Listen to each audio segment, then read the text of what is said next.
To support this podcast, go to positivesarcasm.com/donate. Any amount is appreciated. Once again, positivesarcasm.com/donate. Thank you and enjoy the program.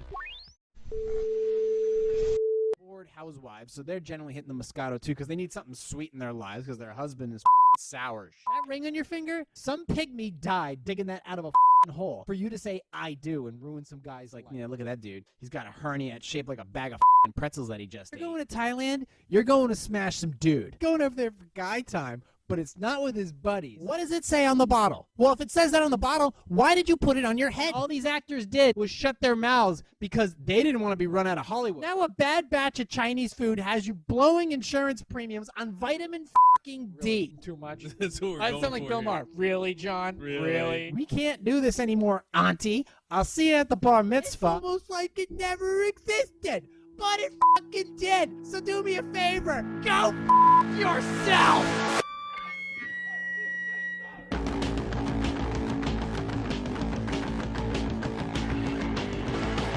JRPositiveSarcasm.com recorded here from the Sandbox. Like, subscribe, share, and donate. PositiveSarcasm.com/donate. Any amount is appreciated. Hey, just want to let you know there's a really good promo going on with Webull right now. So there's a link in my description. If you just want free gas money, literally they're giving out 5 free stocks. So you get 2 when you first sign in, and then after your deposit's complete, you get 3 more. So that's going on right now. So if you want 5 free stocks, ranging anywhere from like $3 to $300, just go ahead and take advantage of this. I'm literally after like 30 days, you can like take all your money back. And you can already have sold your stocks, and you just have easy money. Really, I mean it. And it would also help out me as well because I get a referral also, so I get free stocks, and I'm building my portfolio back up. So if you want to go ahead and just get free cash, just go click the affiliate link down below, or you can contact me directly through my website, and I'll send you a fresh link.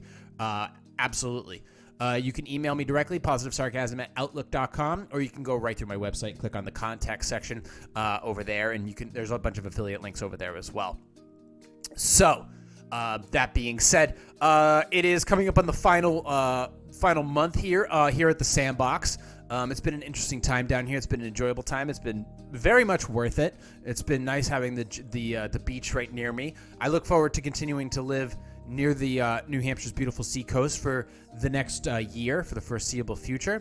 And then as of around May of next year, we will decide whether to continue living on New Hampshire's beautiful seacoast, or if I will return, I will return with Chase to the place of my birth. Until then, it is anybody's guess. I'll know better going forward here for the next couple of months. But I'm just starting to see the peak of this hill and move towards my next place of residency, and the next studio to be named will be a temporary studio for a little bit of while. So it'll be a brief hiatus, followed by a temporary studio for a few weeks, and then followed by another few-week hiatus in which I will have another studio ready to go. And we'll just get right back at it. And of course, it feels like when you're away for like a week or two, you feel like you miss everything, or you literally by a day or by minutes, apparently, you miss something. I was recording at the end of last week's podcast, also the coffee sponsor, Burundi in Africa. I roasted it a little bit lighter this week. So it was an easy. It's much easier to drink. Then again, it was never really hard to drink. I kind of have the roasting down. So, but like I was saying before, I lose train of thought here. Just the idea of like I posted at the end of last week's podcast the charges and the sentencing of Jussie Smollett and how many days he was going to be spending in jail. Well, it turns out it was going to be like 180 days. So basically, we'll see you in September, motherfucker. But as soon as I finished uploading it, he was 6 or 7 days in, and then they decided, pending a review of his sentencing, they let him out. So instead of letting him for everything that he did, the amount of money he cost the city of Chicago, and the amount of lies he took, and of course, pending possible perjury charges, we don't know. I mean, the guy went up on the stand and lied his ass off, and has been convicted He is convicted. But now he's out. So he can essentially do whatever he wants through probation. He can travel anywhere he wants, so he can work. But pending the outcome of this appeal, he's free. And I found that out right as I finished uploading the entire podcast. So I wasn't going to take it all down. So I just put a disclaimer in the Rumble, Facebook, and YouTube that basically as soon as this finished uploading, he was out of jail. I was like, that's how quick the news cycle travels. It's just like up and oh. So, I mean, really, really, really frustrating. So, that being said, why the fuck is my ex-girlfriend, who I despise, calling me? Well, go ahead and turn this thing off for the rest of the day. I thought I blocked that bitch's number.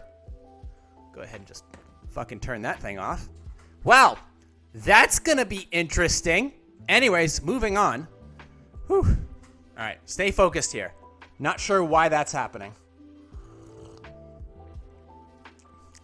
Apparently she didn't get the fucking hint from my lawyer. So yeah, it's just the news cycle doesn't... The news cycle just... It's so fast. I literally just uploaded it. It's like, ah. That's the fun of this podcast, though. It's just... It's... You know, you're going through it, you're really into something, and you're like, and the next thing you know, it's like, oh, well, so much for that, I guess. Now, I did this, I caught it ahead of time with the whole ivermectin study, where there was one study that was supposedly peer-reviewed, but then it got withdrawn. So I talked about how it got withdrawn, and I knew that it got withdrawn. And then, after that, another actual peer-reviewed article came out about its prophylactic use and some other things about that has been peer-reviewed and has been posted. You can check out the podcast I did previously about that. Now, which is awesome. So that has been, sorry, trying to get refocused here. How basically it has been peer-reviewed, has been useful, but I was able to catch this ahead of time. So that's it. One of those things, I just wanted to break it out there. It's like, look, I was in the middle of uploading this, and then I found out this information. It's so freaking frustrating. So it's one of those things. I mean, I used to do these twice a week, but right now time doesn't really make for it. But I mean, I have been making time for the new reaction channel, which people are apparently loving. I've got almost 2,000 views on the last one. Thank you guys so much for, diving into that, and I really, really enjoy it. I might as well. So since we've, talked about the news cycle and everything, I want to actually travel back. I was looking at an article that was sent to me. I think this was this one is not by my associate. Is it by my associate producer? No, the other two are. This one is actually, I was reading about it over morning coffee, and basically, this is something that it frustrates the shit out of me, is this whole thing about if you work in a corporate environment, it's about diversity, equity, and inclusion. So let me break it down to you in dollars and cents. If you don't know what about diversity, equity, and inclusion, well, you can go look up some stupid definition of it. Okay, and there's so many angles of looking at it. But let me explain something to you. Most departments, most offices or companies have a human resources department. Human resources is generally, or it used to be, in charge of things like this. Things of where basically, what do you call it? Employee, stuff concerning your employee. This is like a whole nother department. It's a whole nother budget. And that's what I was like, okay, it's this other people getting paid to do this thing. Well, let's just see. This is an article by Sarah Cordovano. This is from April 7, 2021. Now, she's a community builder. She works on equity, inclusion, and maps and all that other stuff. I'm not going to talk about her credentials. I'm not here for her. I'm here for the article she wrote and some of the key points in it, and I wanted to get to a budget. Because you have to understand, these companies, whether they are 10,000 deep in 10,000 employees or 200,000 employees, that's a serious budget when you take into account how many people are working there, and how much money that is being allocated to this department or these particular individuals. And it's like, well, this money shouldn't it be allocated to other people? But it's like, all right, well, let me paint a picture for it. So how much this article by Sarah Cordovano, and I'll kind of breeze through a little bit of it because I don't want to bore you to death. Even though you are watching this podcast, you might be bored to death, but that's okay. So we'll go right through it. So how much does diversity, equity, and inclusion cost? Really cost, excuse me, by Sarah Cordovano. She gets a lot of questions about what is a reasonable budget for a DEI team. Now, me personally, I'm not a fan of diversity, equity, and inclusion. You have a human resources company. By law, you have to have an equal opportunity employer. That's one of those things that's already built into the human resources department. So, all right, well, let's get her view on it. So let's address how DEI is discussed. There's often a lot of discussion around the return on investment. Leaders often ask us, what is the business case for DEI? How much money will it save us or make us? Consulting firms have been touted. So now you got to pay a consulting firm, and consulting firms are not cheap. So now you're paying a consulting firm on top of it. They've been touting the message that DEI saves businesses money for a decade. Some leaders need to hear this argument to feel convinced that they should invest in DEI. But this is a slippery slope. When a DEI team must constantly demonstrate how they have saved their company money, it forces their measure of success to be quantifiably financial. The reality is that very difficult to quantify all the ways that DEI initiatives increases productivity. Okay. Usually a fat paycheck and decent benefits improve productivity. It increases productivity, improve retention, attract better talent, help build better products, and connect with your customers. And frankly, some DEI initiatives will result in no profit or budget saved, but that doesn't mean they aren't worth doing. Okay. So if an executive team is not convinced that the DEI is a critical strategic initiative of their organization, unless it saves them money, they are not fully bought in. When the executive team hasn't bought in, and they are not actively championing the DEI work, it's very difficult to make a tangible progress. I'd humbly suggest a different framing for business executives. Instead of asking, how will DEI save us money? Okay. Ask yourselves, what company do you want to build? Now, maybe these are good questions to ask, but let's see here. What kind of company do you want to build? Just in general, good questions. What kind of company do you want to build? Good question. What kind of company are you proud to put your name on? Good question. What kind of testimonials do you want to see Glassdoor reviews, which is a website talking about the company, how much they pay, other things they offer? Good, probably a good question. What kind of relationship do you want with your employees? Excellent question. Do you care to build a company with inclusive culture, equitable processes, a diverse workforce, and a strong sense of belonging for its employees? That is a good question if we look at it from an inclusive culture. Well, what are we including? A culture basically is a bunch of people working as a team when they need to, or working as individuals when they need to serve the purpose of making the company better. Given that the culture created by the employees is properly rewarded. That's my thoughts on that. And equitable processes. Okay. Equitable in terms of what? The proper outcome. You can't have equal outcome for everything because everybody works at a different pace for different reasons and at different ambitions. But equitable processes, I mean, you can try to make things fair, but you can't push somebody down in order to lift somebody else up.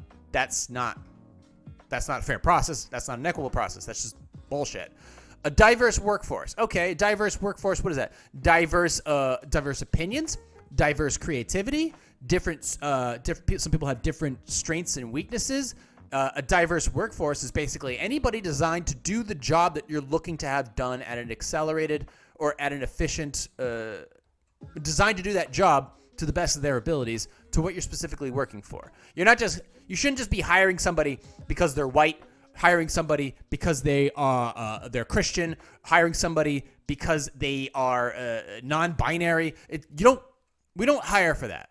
You need to hire people or have people doing stuff for you because it's who you're looking for as an employee or as a gig worker or as in a consulting firm. That's what you should be hiring people for. Okay? Nothing should be based about religion, race, ethnicity, nothing. None of that.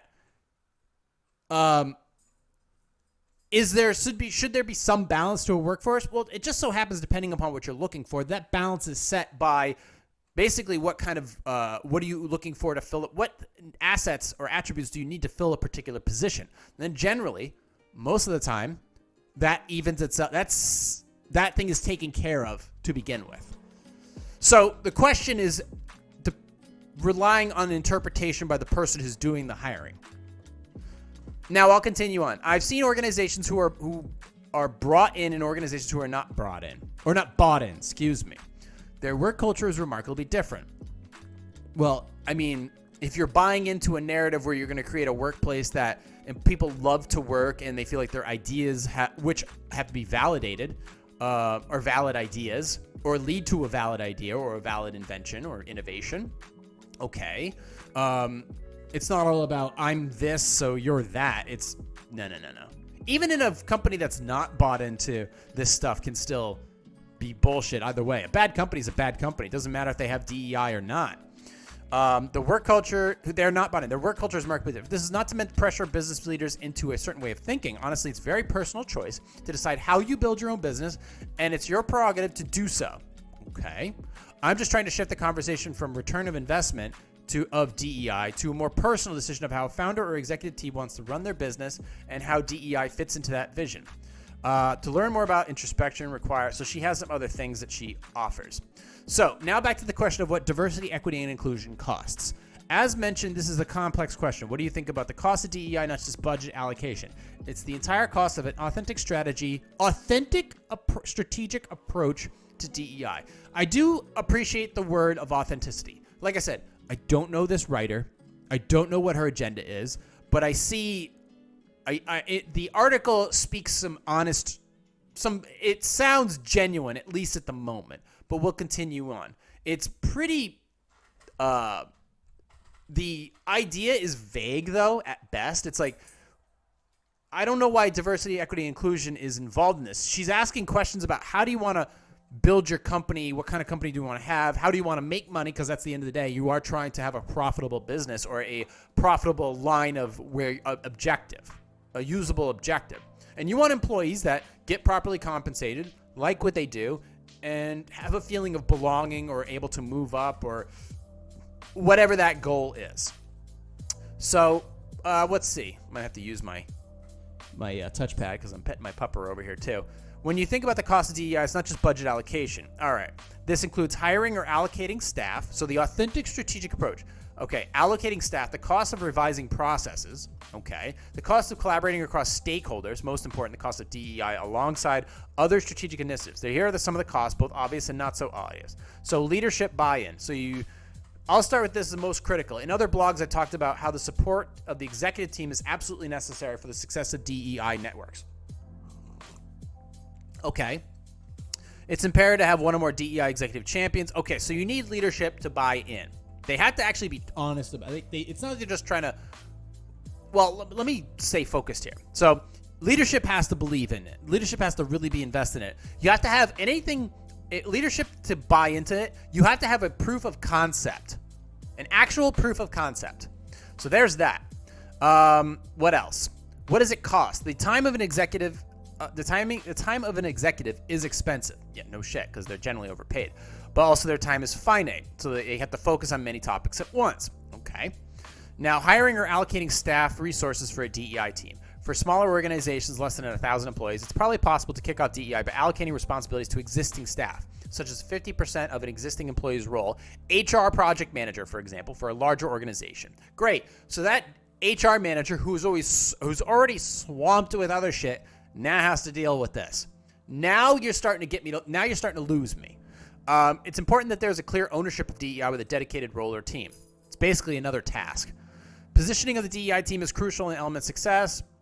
Sometimes the DEI role is positioned 3 or 4 levels away from an executive team, each level adding more hierarchy to manage and mangle the efforts. The DEI team's leader, great, should report as directly as possible into the executive team. They should have a clear line of communication and trusted relationship. Okay.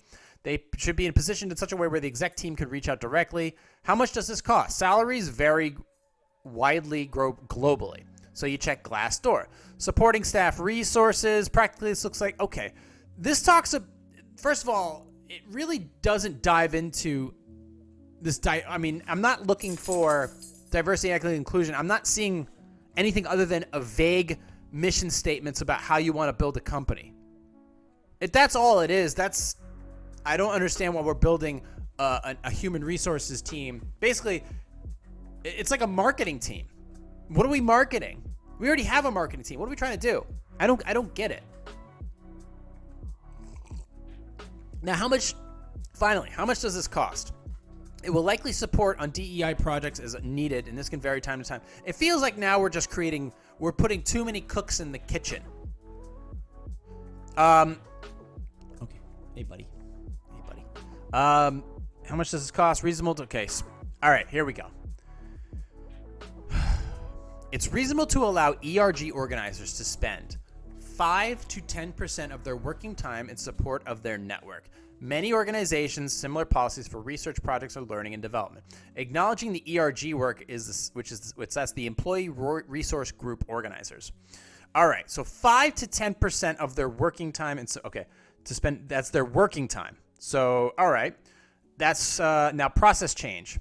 The cost of changing internal processes. The work of a DEI team often focuses on creating positive change in the organization.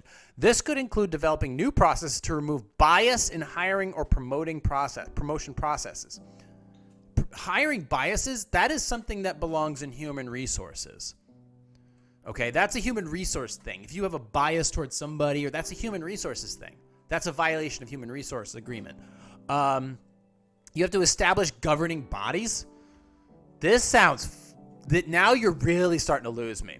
Committee to make sure they are diverse. Diverse in what way? Have you ever walked into an administrative building? It's 90% women. The supervisors are women. The managers are women. Most of the team leaders are women. Most of the actual ground floor employees are women. So what are we talking about here? Developing these processes is actually step one, implementing in step two. You have to, for example, a DEI team develops a HR diversity recruiting checklist. Now we're slowing down. Less biased decisions making during that. All right. So what does this cost? Using the above example, how much money are we allocating to this?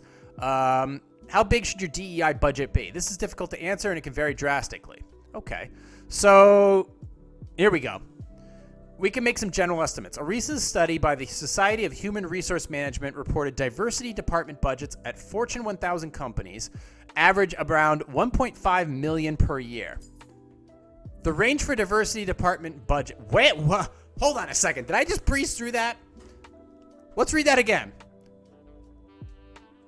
A recent study released by the Society of Human Resource Management reported diversity department budgets at Fortune 1000 companies average around $1.5 million per year.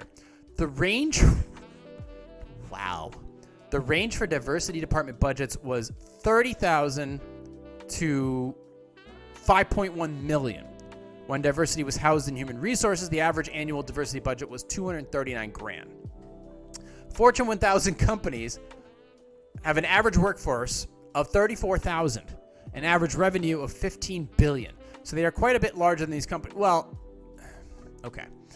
Let me just continue reading. So they are quite a bit larger than the companies trying to figure out what their DEI first budget would be. For organizations 2 to 10,000 who are just beginning their DEI journey, I'd estimate a budget of somewhere between 50K and 300K. Here's a rough distribution of such budget work streams. Okay. Support. Okay. Now the cat's coming out of the closet. Support for employee resource groups, $10,000 to $30,000. Training, unconscious bias, anti-racism, and inclusive leadership, $30,000 to $150,000. Recruiting and branding, $10,000 to $30K. Other DEI programming, including external consulting, $10,000 to $30K. Partnership and sponsorships, $5,000 to $50K. And this budget will always increase, just like everything else. Okay. And they don't just hire anybody for these things. They hire somebody who is a symbol of, who would fit perfectly the symbol of this whole DEI thing. Anti-racism, inclusive leadership, and unconscious bias. So there we have it. Hundreds of thousands of dollars, instead of going to your new employees or employees who have been there for a couple of years who could use or who deserve a raise, or to your team leads who deserve a raise or a bonus, or to better working conditions or more benefits, or to be passed down to the consumers, the customers of the company, especially when you look at premiums at hospitals. This money is instead, or colleges, instead it gets passed on through tuitions. You hire a diversity and inclusion director, and that's $100, $200, $300,000 that could be passed off to other projects. But no, it's for this person. And now you've lost me. And there are larger companies, $1.5 million. That could be 15 employees who focus simply on diversity, equity, and inclusion. All this is doing is allocating money that should be going elsewhere to this, slowing down processes that are already too slow in companies that already had problems to begin with. So you're just putting more cooks in the kitchen for mediocre food, and now that food is sour. And this is everywhere. This is in retail websites. This is in large corporate companies. This is in hospitals. This is everywhere, almost. So at this point, I'm gonna sell this idea. Her final thoughts. DEI teams may think that a big budget is how they will achieve their goals, but practically the other elements discussed in this blog are more critical for success. If you have a limited amount of leverage or social capital to use for allocating or DEI resources within your organization, it's better to focus on staffing, recruiting and executive champions, getting key stakeholders on board, and getting a buy-in for process changes. Those structural organization advantages will put you in a much better spot than if you were instead only to advocate for a larger budget. Okay. I'm going to say no.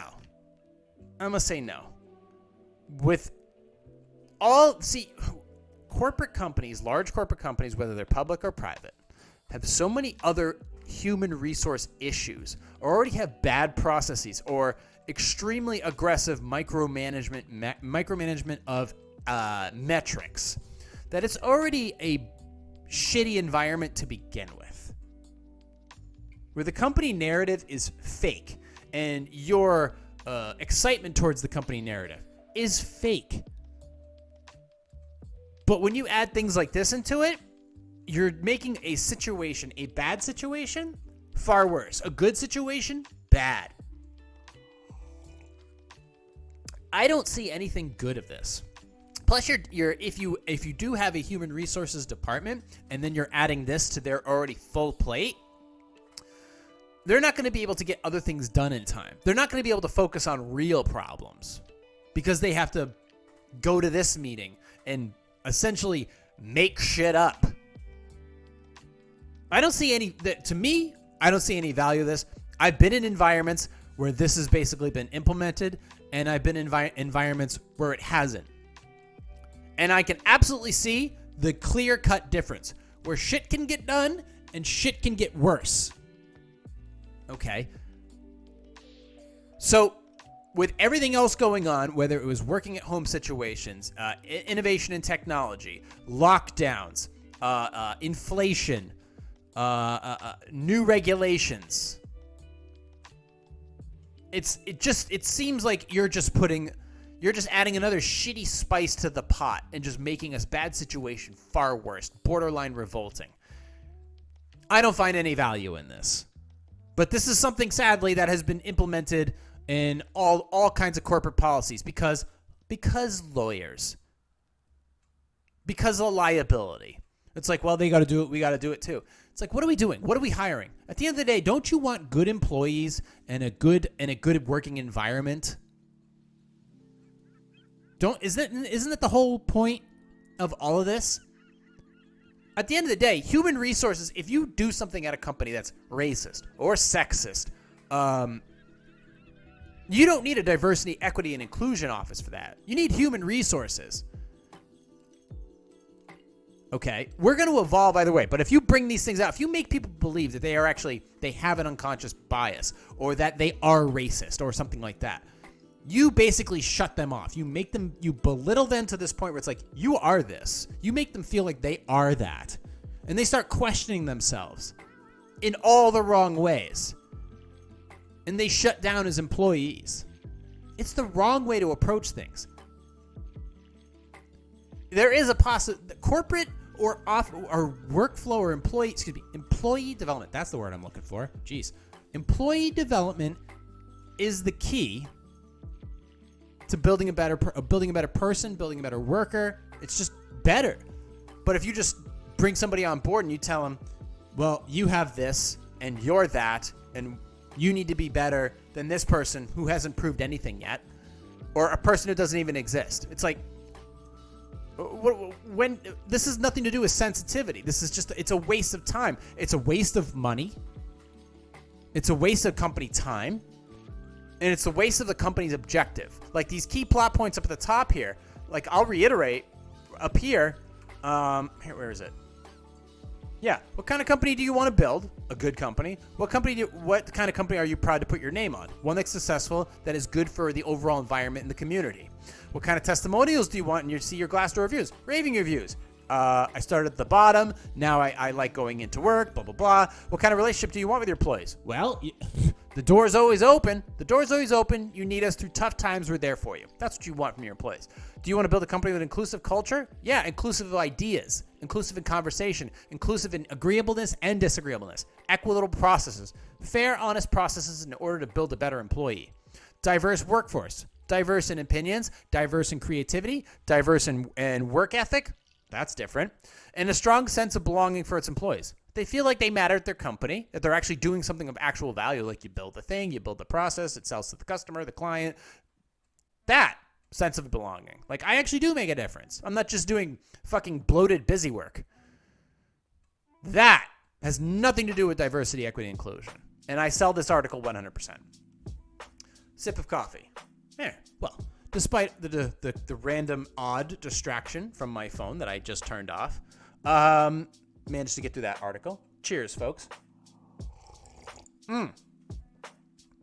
Let's move on here.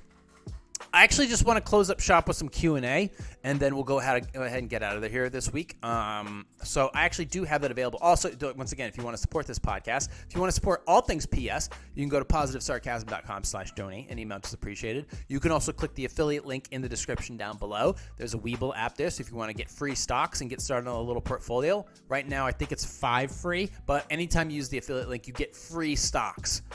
And you don't have to spend any money. You have to deposit money for a little bit, and then you get those free stocks, and then when they clear, you can sell them.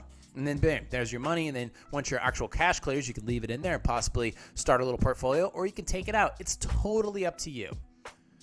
But I don't support Robinhood. I do support Webull, because Webull hasn't fucked me over yet. When they do, I'll let you know, and I'll move on to another app. In the meantime, let's finish strong with some Q&A for this week. Let's see. Do I have good ones? There we go. All right, let's move on here. Stay on the game, Jay. Stay in the game. How should I explain to my children? I haven't read these in a while, by the way, so it's good to get some Q&A and see what's wrong with the first world here. How should I explain to my children that I'm shunning our friends because they own a novel written for adults? I have 2 children, my daughter Pam and a son Eric, aged 12 and 10 respectively. Until recently, my husband and I were friends with our neighbors Adam and Belinda, who also have kids around the same age. About a week ago, we were over at their place, and as usual, the adults sat around and chatted in their library while the kids played. Pam was sitting with the adults and plucked a book off the shelf to start reading. Adam noticed almost immediately, said that the particular book wasn't for kids, took it away from Pam, and offered her a different book instead. I was curious about the sudden and vehement reaction. Vehement. Ooh, big words. Since I wasn't familiar with the book, I quickly looked it up on my phone. What I saw sickened me. The hero is apparently a rapist with leprosy who has to go on a self-redemptive journey so he can ultimately save the day. I don't understand how someone can keep such filth in their house. Filth. Oh, okay. After some polite deflection, I left their house with my husband and kids and told them we aren't ever going back. I've been considering banning our kids from associating with theirs, but I'm not sure how to enforce that since they go to school together. The problem is that Pam especially keeps asking why she can't go back to Uncle Adam and Aunt Belinda's house anymore, and why we suddenly hate them. I'm not sure how to tell her in terms that she can understand. I don't want to frighten her with the notion that someone can appear to be a good person, but secretly is a disgusting pervert. I think you're blowing this out of proportion. I think, judging from your wording, I think there is some strong religious beliefs in here. Not that that's a bad thing, but you have to understand, not everybody's like you. And you know what? So what?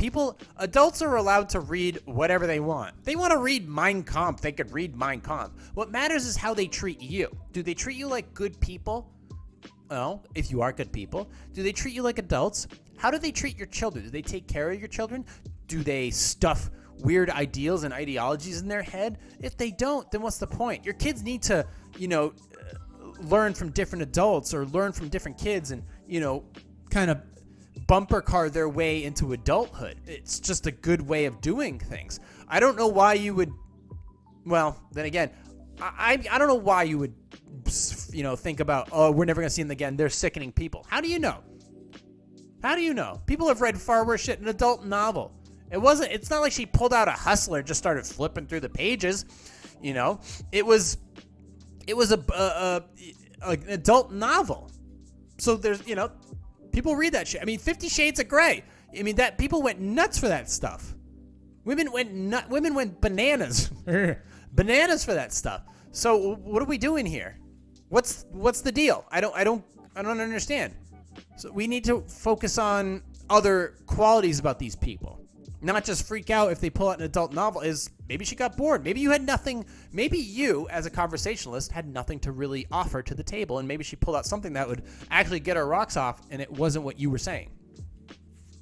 So I would reconsider and maybe have a conversation with the people instead of just running out the door. Finally, the coffee's kicking in. All right, let's continue on to the next topic. Excuse me. What should I say the next time my new hire pretends to quit as a joke? I hired an employee less than 90 days ago. The team have not been fully staffed for several months and was happy to have him. A month after starting, he came into my office and started a meeting by saying, straight face, I've been here a month and I've decided to offer my resignation. After a few seconds, he smiled and said he was kidding. He is not known for having a sense of humor. A couple of weeks ago, he walked in my office and handed me a single sheet of bonded stationery and again said, I decided to tender my resignation. After I took a sheet of paper, he explained instead that it was a thank you note for being allowed to attend a training program. I have a very good sense of humor. I didn't find either of these incidents funny. His work product is very good. His soft skills beyond these incidents are lacking. If he does something like this again, can I accept his resignation, whether he was joking or not?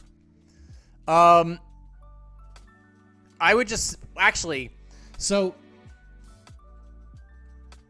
one time the joke kind of worked. First of all, I don't know if this is a joke I would use like when you just got started. You really just kind of want to focus on being a good employee and then working on your skills, especially when you're in your probationary period.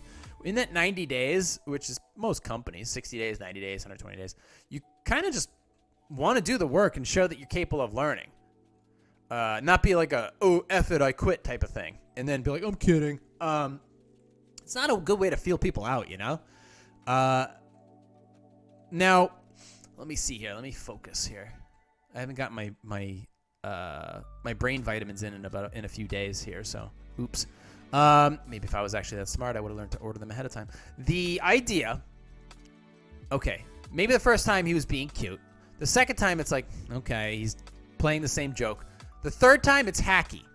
If they do it again, you don't you don't say, okay, well, you quit and get out. It's like, okay, you have to confront them like, yo, that's a hack joke. You said it. This is the third time you said it. Find a better joke. You stop them from using hacky shit. This is employee development. I've seen this. It's a hacky joke. It was hack the first time. It's super hacky the second time, but the third time you can address it. It's like, yo, that's a hacky joke. Think of something better. And it's like you kind of stop them in their tracks and they realize, oh, that was a hacky joke. I was just kidding. Yeah, I know. It's a hack joke. Think of a better joke. Or think about just focusing on your gig. Come on, man. It's a hacky joke. You rough them up a little bit by saying, that's a hack shit. It's not a funny joke because you've said it 3 times already. It's like, come on, think of something better. Like how you're going to be a better employee or something. But you don't just blow them up right away. But yeah, you hit them with it's a hack joke. You don't, That's a good way of doing it. That's the way I would consider doing it. It's like, yeah, it's a good joke. Come on, man, get over it. Not everything has to be HR approved, but, hack is hack. Let's move on to the next one. How sarcastic should I be the next time I see friends who have expressed concern about my erratic behavior in driving? I have been a journalist and author since my early 20s, now retired and living in a gated community. Well, okay. Wait, you're now retired and living in a gated community? Well, good for you. Okay. After our last book group meeting, I got a call from our coordinator. She's a good friend, but was unable to attend that meeting. She said, quote, "Your friends are concerned about you because your behavior was erratic. And one member said you nearly drove her off the road recently. My reaction was, well, these women are not my friends. I lost my darling husband 8 months ago, and not once have any of them reached out to me to invite me to lunch or dinner. Furthermore, if they have a problem with me, why didn't they address me directly? Why are they hiding behind you? I'm cutting our coordinator some slack because her husband is gravely ill. What do you think of my proposed response at the end of our next book meeting? I will say, well, ladies, I'm so busy with house guests and other commitments, plus I'm trying to finish writing my book, so I'm going to have to take a break for a while. But I'll be back, and oh, by the way, thank you all for all the invitations to join you for lunch or dinner. I was bereft when my husband died, so that meant a lot to me. Of course, I don't plan to return. They are catty women whom I never see anyways. I have sons who visit, 2 good friends here, and several remote friends whom I have great conversations. So that's enough for me. What are your thoughts? Okay.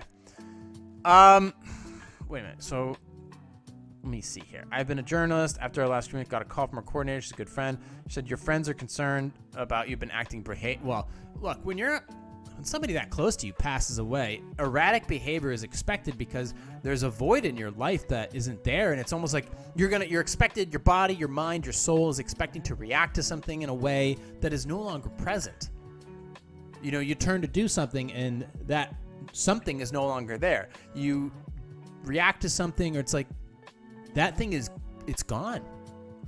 It's gone. And that repetition of that repetition of so many years with somebody or doing something is gone.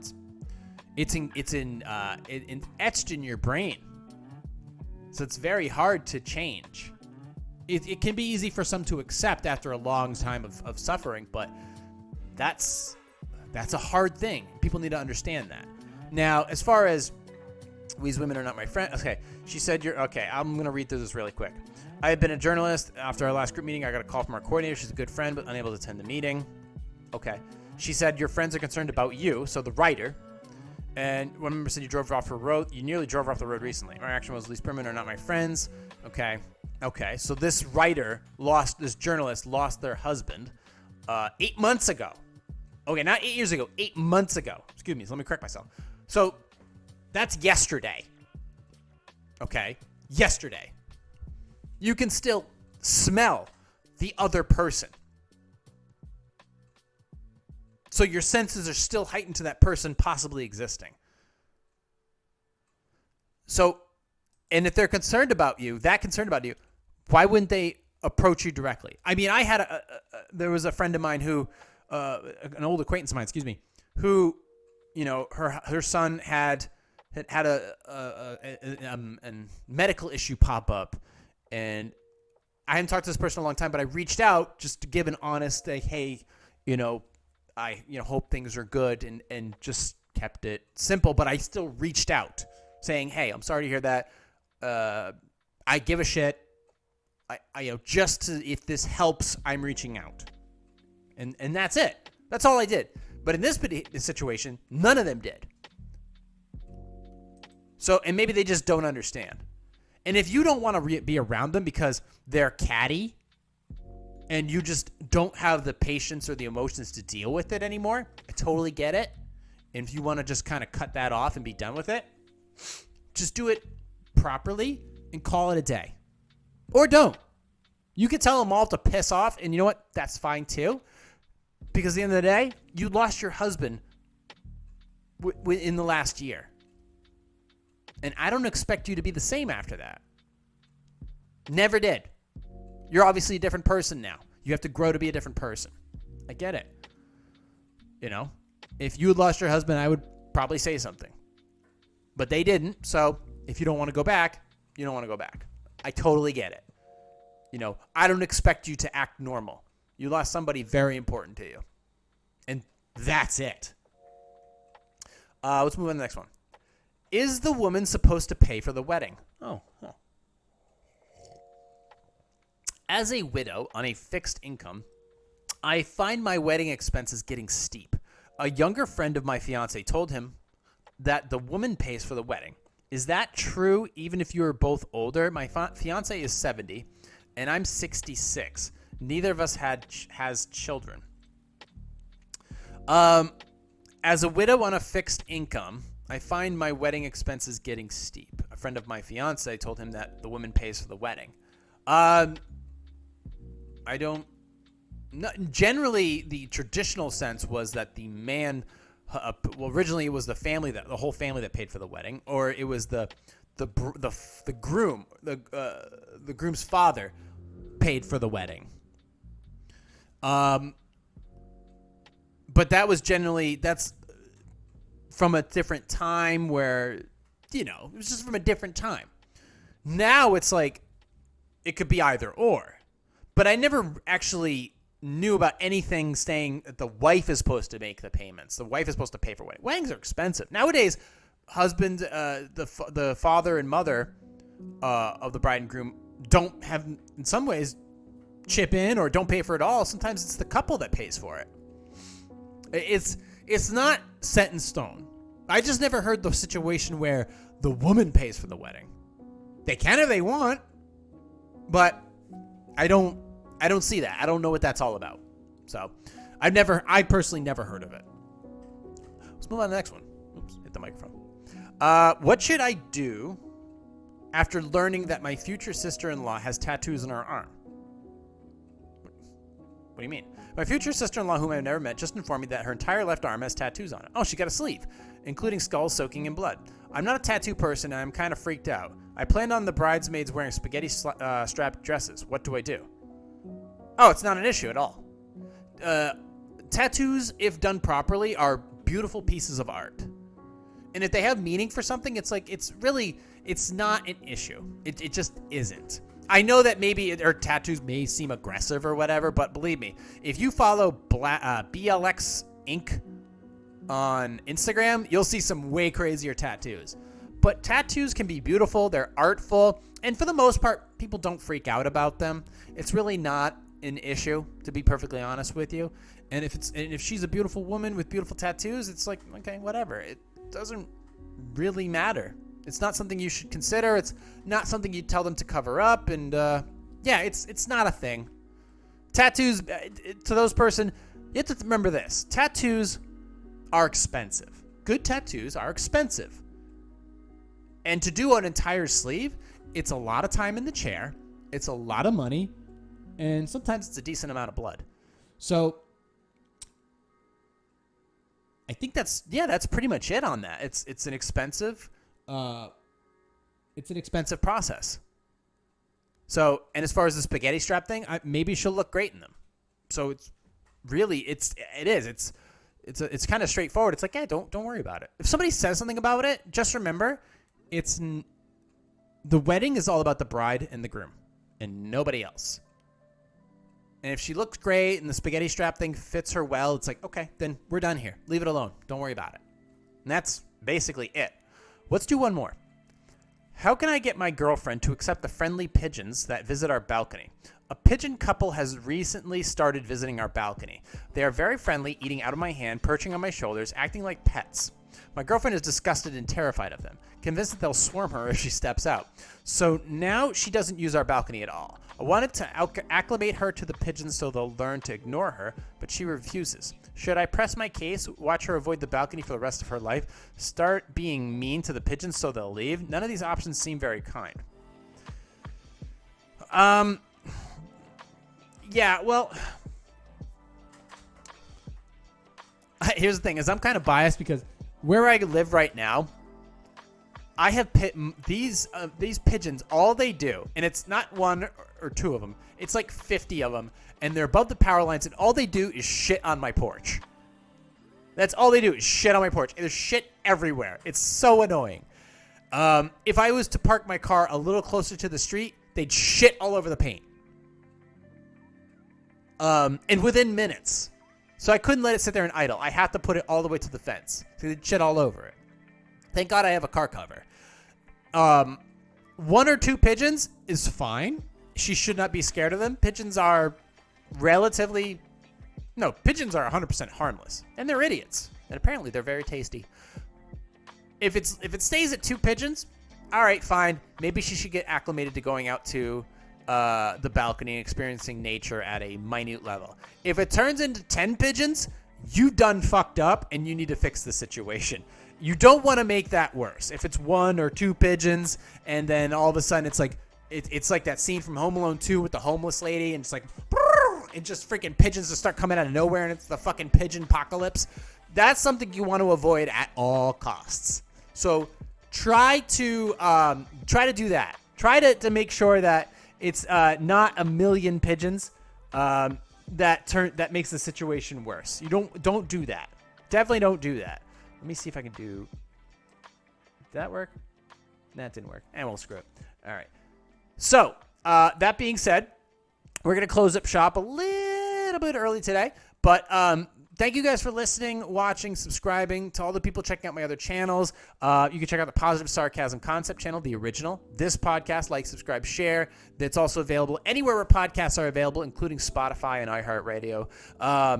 And of course, it's on Facebook.com/POS Sarcasm. It's on Rumble at Positive Sarcasm. If you don't want to view it on YouTube, you can check it out on Rumble. But of course, it is on YouTube as well. So there's 3 different platforms that you can choose to view at your own convenience. And of course, you can check it out in audio format, like I just stated. And if you want to check out my music reaction channel, which has grown over the past year, go ahead and do so. Positive Sarcasm Reactions. So in the meantime, thank you for listening, watching, and subscribing. And I'll talk to you all next week. Recorded here from the Sandbox.